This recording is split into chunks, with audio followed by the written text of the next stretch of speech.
Sara acelerou o carro pela Avenida da Liberdade, em Lisboa, quando viu a figura encolhida no banco do jardim público. Lia, com os cabelos desgrenhados e as roupas sujas, tremia de frio sob a chuva fina de outono. Sem pensar duas vezes, Sara parou o veículo luxuoso e ofereceu abrigo à estranha, levando-a para a sua mansão em Cascais. Mas ao chegar, o telefone de Lia tocou e uma voz furiosa do outro lado da linha exigiu explicações, revelando que aquela mulher sem abrigo tinha uma namorada ciumenta pronta para virar o mundo de cabeça para baixo. Sara nunca imaginara que um ato de bondade pudesse desencadear tal caos. Ela, uma empresária bem-sucedida de 35 anos, herdeira de uma fortuna em vinhos do Douro, vivia uma vida solitária desde o fim do seu último relacionamento. A solidão a consumia e ver-lhe ali, vulnerável, despertou algo profundo nela, talvez compaixão, talvez atração. Enquanto preparava um banho quente e roupas limpas, Sara ouvia Lia falar baixinho ao telefone. Marta, por favor, não é nada disso. Eu precisava de ajuda. A voz de Marta ecoava alta o suficiente para Sara ouvir. Quem é essa mulher? Onde estás? Vou aí agora mesmo. Marta chegou como um furacão, batendo à porta da mansão com fúria. Aos 32 anos, ela era uma professora de secundário em Sintra, com uma vida estruturada e uma família conservadora que mal aceitava a sua orientação sexual. Namoravam há 2 anos, mas o relacionamento estava abalado pela instabilidade de Lia, que perdera o emprego e acabara na rua após uma briga familiar. Marta via em Sara uma ameaça imediata, uma mulher rica, atraente, que podia oferecer a Lia o que ela não conseguia, estabilidade financeira. Quem pensas que és para levar a minha namorada para casa? Gritou Marta ao ver Sara abrir a porta. A tensão no ar era palpável. Sara, com a sua postura elegante e olhos verdes penetrantes, tentou acalmar a situação. Foi só um gesto humanitário. Ela estava na chuva, sozinha. Mas Marta não ouvia razões. Olhou para Lia, que saía do banho com roupas de Sara, e o ciúme explodiu. Lia, escolhe agora, ou sais daí comigo, ou ficas com esta. Esta ricaça que acha que pode comprar tudo. Lia ficou paralisada, o coração dividido. Ela amava Marta, mas a vida nas ruas a esgotara e Sara representava uma salvação temporária. Aquele momento marcou o início de uma espiral de conflitos que testaria os limites de todas elas. Nos dias seguintes, Sara permitiu que Lia ficasse, alegando que era apenas até ela se recompor. Mas Marta não desistia. Ligava constantemente, enviava mensagens acusatórias e até apareceu no trabalho de Sara, uma vinícola prestigiada, para confrontá-la. Sabes o que a sociedade pensa de nós? 2 mulheres juntas já é difícil e agora vens tu, com o teu dinheiro, a complicar tudo. Sara, que sempre escondera a sua bissexualidade da família tradicional, sentiu o peso das palavras. A sua mãe, uma viúva devota, pressionava-a para casar com um homem de boa família, ignorando os rumores sobre as suas amizades femininas. Lia, por sua vez, lutava com o seu próprio tormento interior. Aos 28 anos, ela crescera numa família católica rígida em Porto, onde a homossexualidade era um pecado imperdoável. Fugira de casa aos 20, após ser apanhada com uma namorada, e desde então vagava entre empregos precários e relacionamentos instáveis. Marta fora a sua âncora, mas a pobreza a corroía. Porque não posso aceitar esta ajuda, questionava-se Lia, enquanto via Sara cozinhar uma refeição quente, algo que não tinha há meses. Mas cada gesto de Sara aprofundava a fenda com Marta. Uma noite, as 3 se encontraram por acaso num café em Lisboa. Marta arrastara Lia para uma conversa, mas Sara apareceu, convidada por Lia em segredo. A discussão escalou rapidamente. Estás a usá-la para preencher o teu vazio, Sara, acusou Marta. E tu, Lia, estás a trair-me por conforto.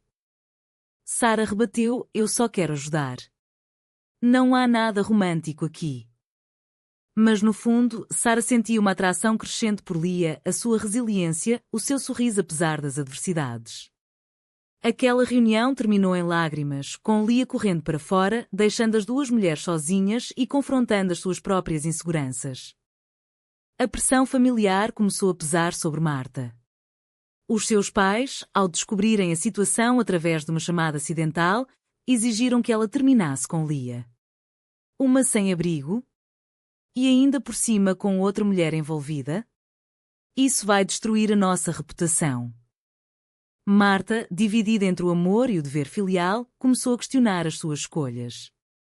Ela amava Lia, mas o estigma social em Portugal, apesar dos avanços legais como o casamento gay, ainda era forte em círculos conservadores.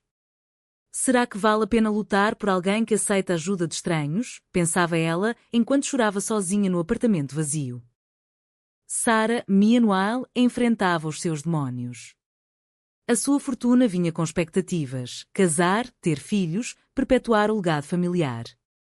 Mas o seu coração batia por mulheres, um segredo que guardava desde a adolescência. Ao ajudar Lia, ela via uma oportunidade de ser autêntica, mas o custo era alto. Amigos alertavam: cuidado, Sarah, isso pode ser visto como exploração. Ela negava, mas no fundo sabia que os seus sentimentos iam além da caridade. Uma decisão errada poderia custar-lhe tudo: reputação, família, negócios. Lia, presa no meio, tomava decisões impulsivas. Aceitou um emprego temporário oferecido por Sarah na vinícola, o que enfureceu Marta ainda mais. Estás a vendê-la por um salário? Gritou Marta numa chamada. Lia rebateu: estou a tentar sobreviver. Tu não entendes o que é dormir na rua.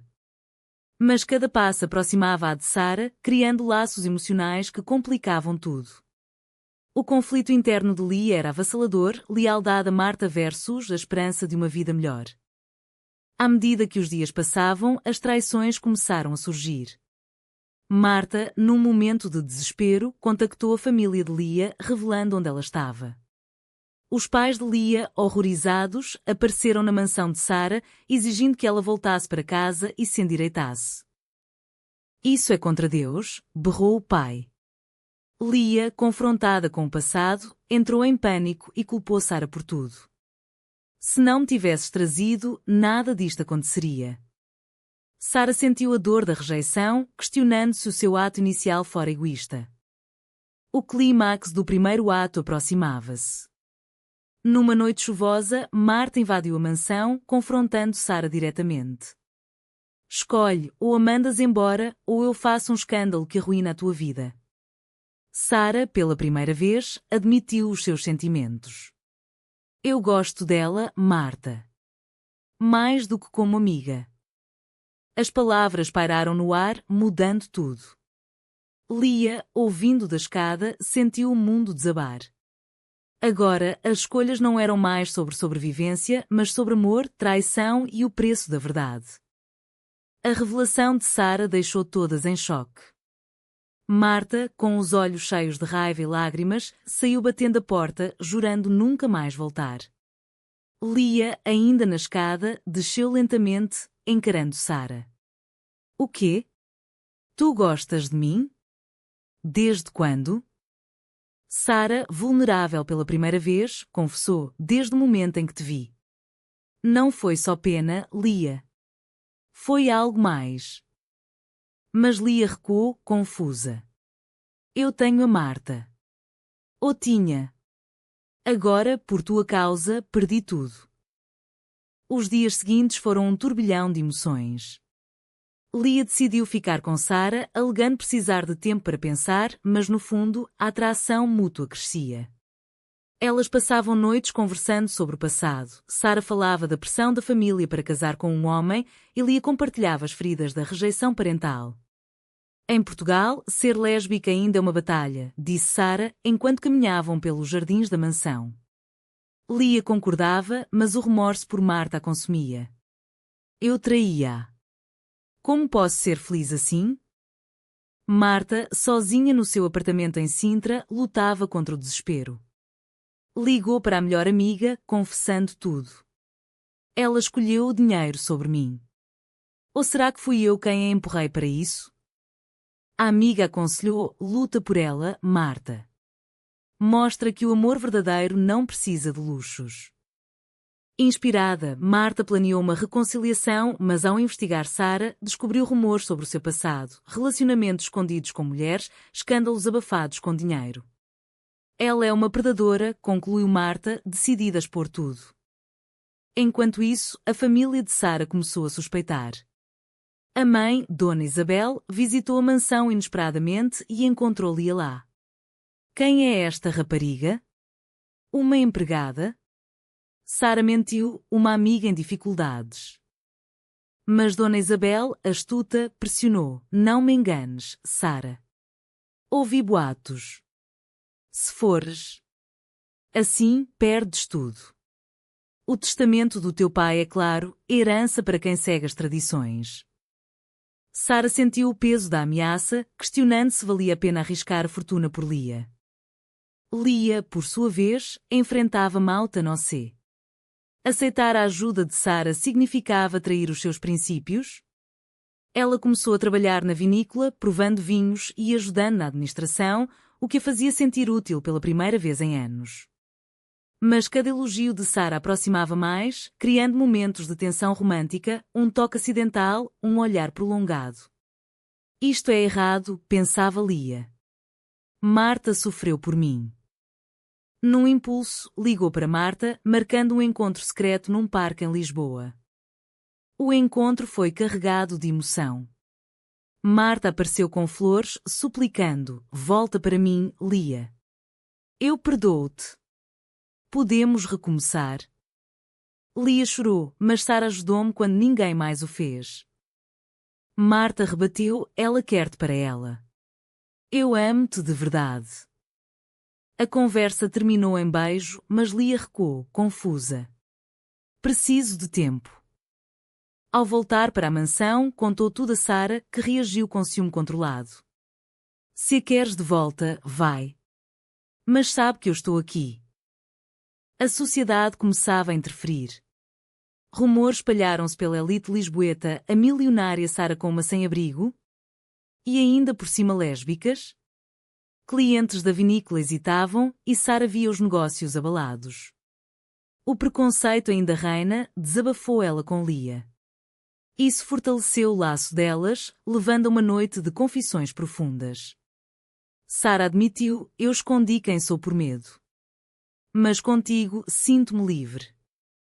Lia, tocada, permitiu um abraço que quase se transformou em algo mais, mas parou. Não posso trair Marta assim. Marta, não desistindo, contactou a imprensa anonimamente, sugerindo uma história sobre exploração. Um jornalista ligou para Sara, questionando: é verdade que abrigas uma mulher em troca de favores? Sara negou veementemente, mas o dano estava feito. A família de Lia, informada, enviou uma carta ameaçadora: volta ou deserdamos-te para sempre. Lia, em pânico, confrontou Marta por telefone: foste tu? Como pudeste? Marta admitiu: fiz por amor. Para te salvar dela. O conflito escalava. Sara, furiosa, contratou um advogado para proteger a sua reputação. Isto pode custar milhões, disse ela. Mas o verdadeiro custo era emocional. Lia, sentindo-se culpada, pensou em partir. Eu causei isto tudo. Sara implorou: fica. Juntas, enfrentamos. Mas Lia saiu para uma caminhada solitária, refletindo sobre as suas escolhas. Quem sou eu? Uma traidora ou uma sobrevivente? Numa reviravolta, Marta apareceu na vinícola, confrontando Sara publicamente. Deixa-a em paz. Os empregados assistiam, chocados. Sara rebateu: ela escolheu ficar. Aceita? Lia interveio: parem. Eu decido. Mas a pressão era demais. Ela desmaiou de stress, sendo levada ao hospital. Lá, as três se reuniram novamente, forçadas a uma trégua temporária. Isto tem de acabar, disse o médico. O stress está a matá-la. Enquanto Lia recuperava, Sara e Marta tiveram uma conversa honesta. Eu não queria magoá-la, admitiu Sara. Marta respondeu: nem eu. Mas o amor faz-nos cegos. Elas concordaram em dar espaço a Lia, mas o dano era irreversível. Lia, acordando, viu as duas ao seu lado e sentiu o peso das decisões. Eu amo-vos às duas, de formas diferentes. Mas sabia que uma escolha viria, com custos altos para todas. A alta de Lia marcou uma nova fase. Ela voltou para a mansão, mas com condições, nada romântico com Sara até resolver com Marta. No entanto, a atração era inegável. Uma noite, durante um jantar, os olhares cruzaram-se e Lia questionou: e se eu escolher o errado? Sara respondeu: o amor não é sobre certo ou errado, mas sobre o que nos faz inteiros. Marta, meanwhile, enfrentava a sua família. Se amas essa rapariga, assume, disse o pai, surpreendentemente. Isso deu-lhe força para uma última tentativa. Ela marcou um encontro com Lia num café à beira-tejo. Vamos fugir juntas. Esquece o dinheiro. Lia hesitou, mas e a minha vida nova? A conversa terminou em impasse, com Lia voltando para Sara, mas com o coração dividido. O clímax aproximava-se. Rumores tornaram-se escândalo quando um artigo saiu, milionária em triângulo amoroso lésbico. Sara perdeu contratos, a família deserdou-a temporariamente. Valeu a pena? Perguntou-se ela. Lia, culpada, ofereceu-se para partir. Não, disse Sara. Lutamos juntas. O escândalo explodiu como uma bomba nos círculos sociais de Lisboa. Sara viu seu nome arrastado por tabloides, com manchetes sensacionalistas: herdeira dos vinhos em romance proibido. Clientes cancelavam pedidos e a vinícola enfrentava uma crise financeira.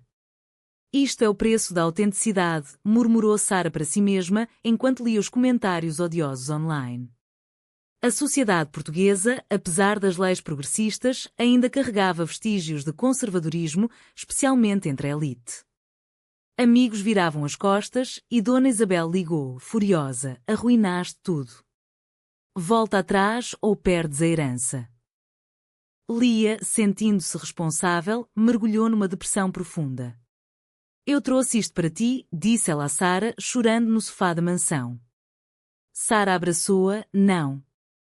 Eu escolhi isto. Escolhi-te.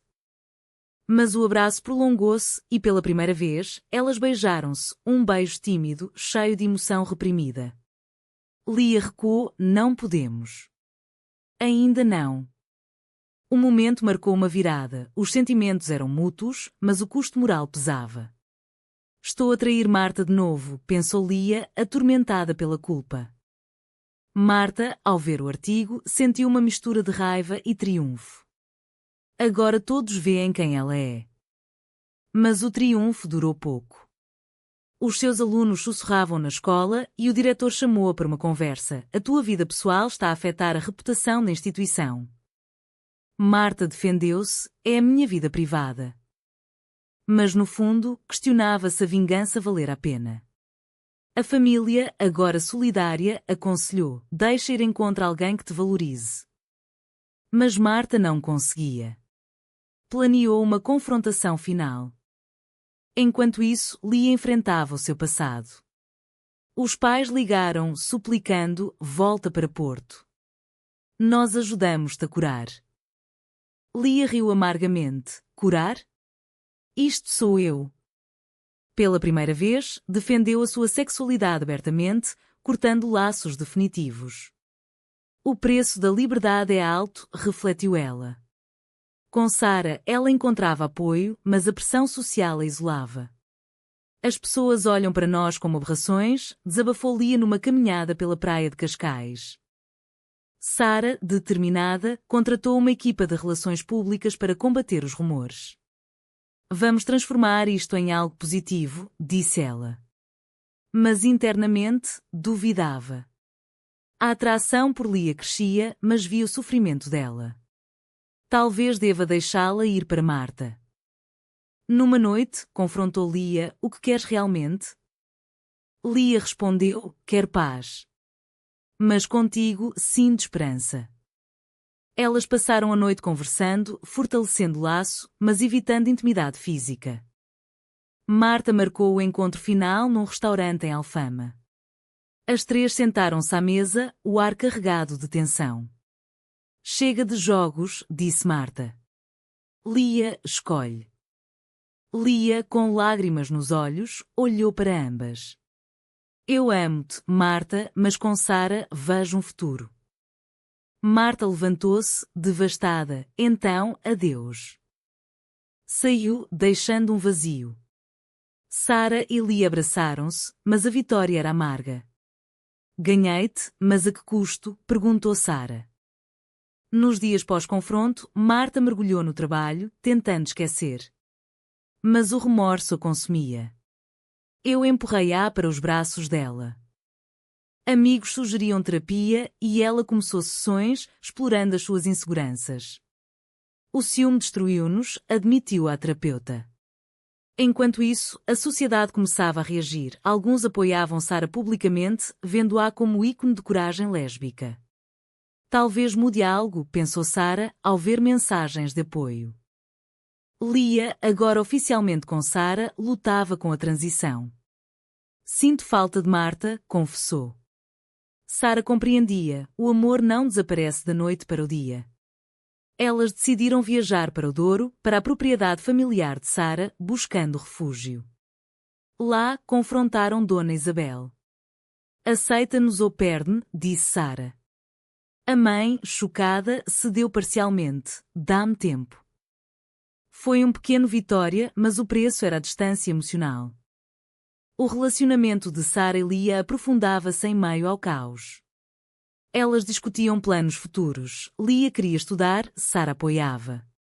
Mas sombras do passado pairavam. Marta, numa reviravolta, enviou uma carta. Desejo-vos felicidade. Aprendi a lição. Lia chorou, respondendo, obrigada. Sinto a tua falta. A carta trouxe closure, mas também dor. A pressão social persistia. Num evento da vinícola, Sara e Lia apareceram de mãos dadas, desafiando olhares. Somos quem somos, declarou Sara. Mas um cliente conservador retirou o investimento, custando milhares.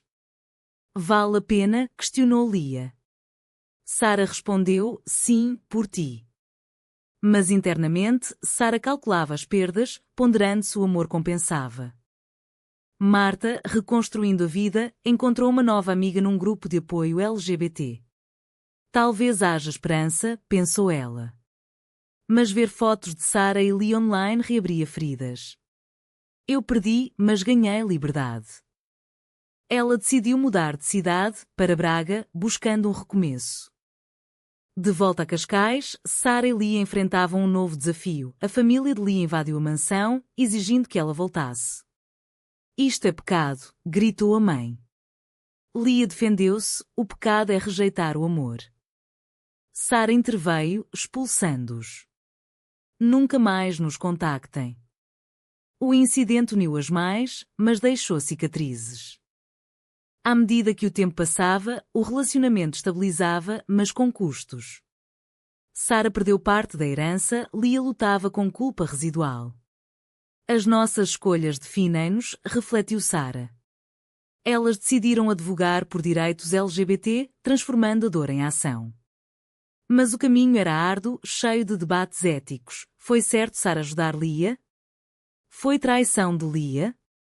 As perguntas ecoavam. Numa noite reflexiva, Lia perguntou, e se tivéssemos escolhido diferente? Sara sorriu, não importa. Estamos aqui agora. Mas o futuro era incerto, com sociedade, família e consciências a cobrar o preço. Com o escândalo a acalmar, Sara e Lia tentavam construir uma vida normal. Mudaram-se para um apartamento mais discreto em Lisboa, longe da mansão opulenta. Precisamos de algo nosso, disse Sara, vendendo bens para cobrir perdas. Lia matriculou-se num curso de design, sonhando com independência. Não quero depender de ti para sempre. Sara apoiava, mas o ajuste era difícil. A fortuna diminuída forçava escolhas. Vendemos a vinícola? O debate revelava tensões, Sara sacrificara muito e Lia sentia-se devedora. Marta, em Braga, começava um novo capítulo. Encontrou trabalho numa escola local e iniciou um relacionamento tímido com uma colega. Aprendi a não controlar, confidenciou à terapeuta. Mas memórias de Lia assombravam-na. Numa visita a Lisboa, viu-as por acaso num café. Elas parecem felizes, pensou, com uma pontada de inveja. Decidiu não interferir, optando pelo crescimento pessoal. A família de Sara, entretanto, tentava reconciliação. Dona Isabel convidou-as para jantar. Quero entender, disse ela. Mas a conversa azedou, como pode escolher isto sobre o marido? Sara rebateu, porque é quem sou. Lia apoiou, o amor não escolhe género. Dona Isabel saiu, mas plantou sementes de dúvida. E se ela tiver razão, questionou Sara mais tarde. Lia tranquilizou, não. Nós somos certas. Os conflitos internos intensificavam-se. Lia sonhava com Marta, acordando culpada. Traía-a emocionalmente. Sara notava, fala comigo. Elas discutiam abertamente, fortalecendo o laço, mas revelando fragilidades. O nosso amor nasceu de caos, disse Lia. Sara concordou, mas sobreviveu a ele. Sociedade continuava a julgar. Num painel LGBT, Sara falou: o preconceito custa vidas. Recebeu aplausos, mas também ameaças online. Vale o risco? Perguntou Lia. Sara, sim, por mudança. Elas tornaram-se ativistas, mas o stress cobrava. Lia teve crises de ansiedade, Sara insónias. Numa reviravolta, Marta contactou Lia: preciso de closure. Encontraram-se num parque. Fui tóxica, admitiu Marta. Lia, eu também errei. Choraram, perdoando-se. Sê feliz com ela. Lia voltou aliviada, contando a Sara. Boa. Agora, seguimos em frente. Mas Sara sentiu ciúme residual, e se ela voltar? A pressão familiar de Lia ressurgia. Um irmão ligou, os pais estão doentes. Volta. Lia viajou para Porto, confrontando-os. Aceitem-me ou percam-me. Os pais, enfraquecidos, cederam. Tentaremos. Foi uma vitória bittersweet, custando anos de dor. De volta, Lia e Sara planeavam o futuro. Casamento? Sim, decidiram. Mas obstáculos surgiam, leis permitiam, mas família resistia. Dona Isabel ameaçou: não vou. Sara chorou: então, sem ti. O planeamento trouxe alegria, mas também debates éticos. É certo casar após tanta dor? Marta, Ering das notícias, sentiu paz. Elas merecem. Focou no seu novo amor, aprendendo lições. O grande dia aproximava-se, mas um escândalo antigo ressurgia. Um ex de Sara vazou fotos. Mais humilhação, lamentou Sara. Lia, enfrentamos juntas. Cancelaram o casamento público, optando por algo íntimo. No altar improvisado, com amigos, trocaram votos. Prometo amar-te apesar dos custos, disse Sara. Lia, e eu, pagar o preço contigo. Mas a felicidade era tingida de reflexão. Quantas vidas afetadas? Pós-casamento, elas viajaram para o Algarve, refletindo. As nossas escolhas foram controversas, disse Lia. Sara, mas autênticas. Marta, num novo relacionamento estável, enviou parabéns. O ciclo fecha. Mas sombras permaneciam, negócios de Sara recuperavam lentamente, famílias aceitavam aos poucos. O preço da felicidade era contínuo. Desculpe, ajustei para caber, mas continua o fluxo. A lua de mel no Algarve trouxe paz temporária, mas ao voltar, a realidade bateu. Sara enfrentava ações judiciais de ex-sócios, alegando dano à reputação. Isto pode falir-nos, admitiu ela. Lia apoiava, vendemos o que for preciso. Elas sacrificaram luxos, vivendo mais modestamente. O amor testa anos, refletiu Lia, enquanto ajudava Sara nos papéis. Marta, full e integrada na nova vida, casou-se com a sua parceira. Aprendi com o passado.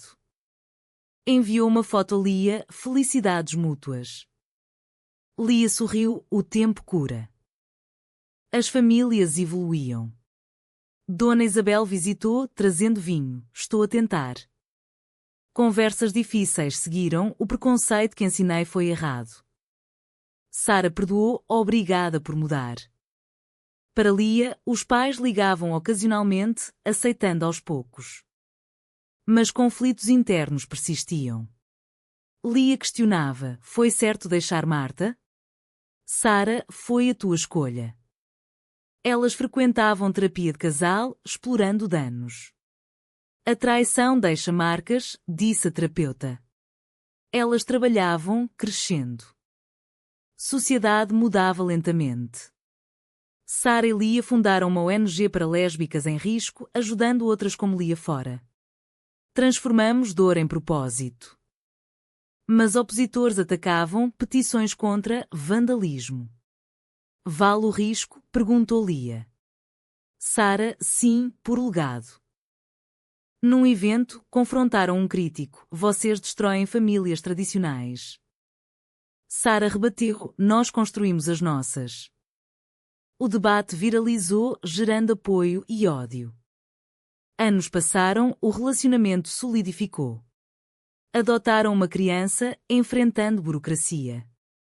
Somos uma família, declararam.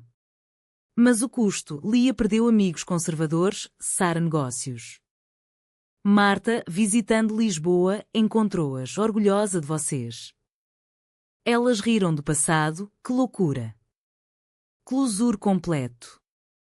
No entanto, reflexões finais assombravam. As nossas decisões foram egoístas, ponderava Lia. Sara, ou necessárias? A história termina com elas na varanda, olhando o Tejo. O amor vence, mas a que preço? Foi a escolha de Lia por Sara a certa, ou uma traição imperdoável que merecia punição?